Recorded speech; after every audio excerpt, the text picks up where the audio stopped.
Gracias a Luís por dúas cousas. Primeiro, por darnos unha oportunidade de compartir e de mandarlle un mensaxe ao noso país, a Galicia, non? Un país eminentemente forestal, o gran país forestal de España, mandarlle un mensaxe a nosa Galicia rural. Eu creo que é un mensaxe de esperanza e de compromiso, non? Ver como é posible cando aparece xente con iniciativa, con valentía, con ideas, poñer en produción o noso país. Non hai ningún país no mundo que sea capaz de salir adiante se non aproveita o seu territorio. E o decimos en Galicia, onde hai provincias, onde case o 80% do territorio das provincias da Galicia interior, sobre todo Ourense, está a ermo. Donde o 67% do territorio de Galicia é prácticamente terreno forestal. Donde temos unha gran dúbida, vemos como esmorecen as nosas aldeas, sin ser capaces de sacarlle rentabilidade e sin poñer en marcha o gran desafío de Galicia que se llama aproveitar as nosas materias primas e darlle valor engadido, non?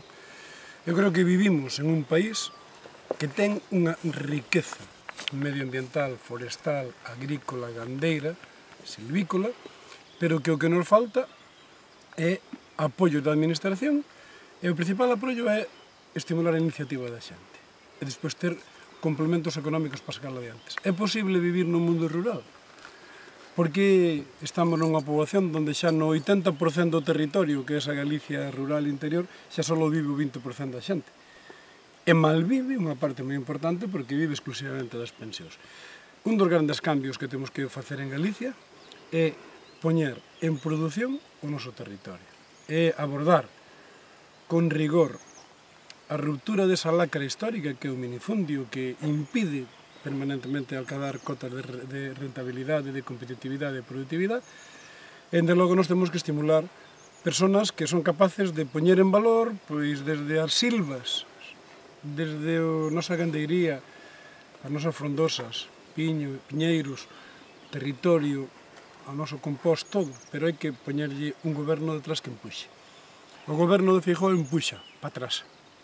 O goberno de Feijóo acaba de facer público ayer un recorte fundamental de axudas ao desenvolvemento rural, donde nin hai axudas para os sectores máis punteiros, máis clásicos, como é o sector gandeiro, donde non hai axudas para fixar poboación no mundo rural, e donde o máis grave é que non é un problema de recursos económicos, é que non gastan os recursos que teñen. Se isto me explicamos que a Xunta non gasta os recursos que ten e non axuda, dirá, que me estás contando, o que estamos contando. Este goberno galego vive de costas ao noso agro, vive de costas, sencillamente non o ve. Están empeñados en que sexamos un país subsidiado, un país resignado e un país que non crea en sí mesmo. Bueno, hoxe quero mandar desde aquí un mensaxe de esperanza, un mensaxe de compromiso de un partido que pronto, vai haber pronto as eleccións autonómicas, pero nós queremos decir que o noso compromiso para os próximos anos é que para loitar contra esta crise maldita hai que ser moi realistas. Menos especulación e máis produción. Menos economía especulativa e máis economía productiva.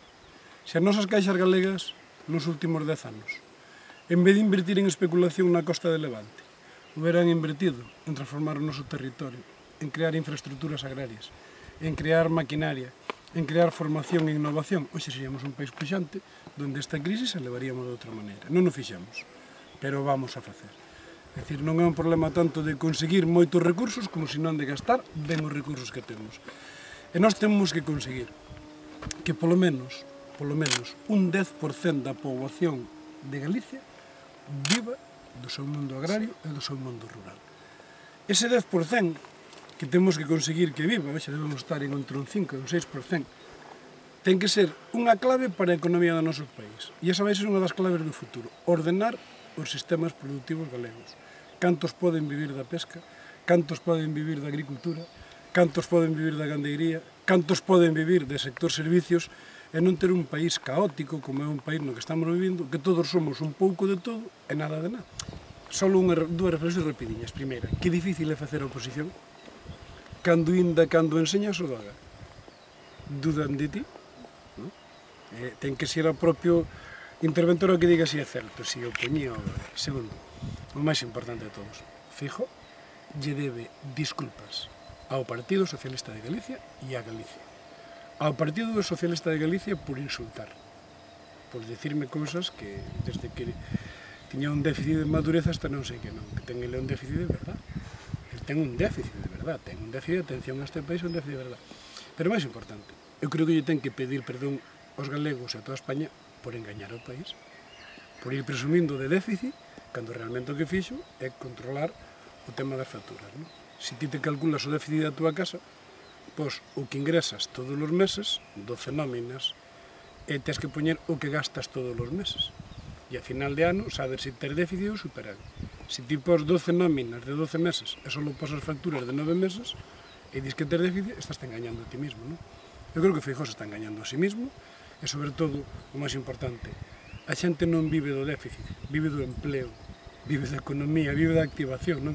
Esa obsesión de Feijóo de ser o campeón do déficit que lle leva incluso a trampear as contas de Galicia, aparte de todo, o único que está facendo é engañarse a sí mismo e aos galegos. Nós o que queremos é políticas activas de crecemento, inversión nos sectores productivos, sistema financiero público como o de Madrid. Nós temos un proxecto de país e o que queremos é que este presidente deixe de andar de foco en foco de términos mediáticos e se dedique a gobernar este país, porque é posible sacar o país.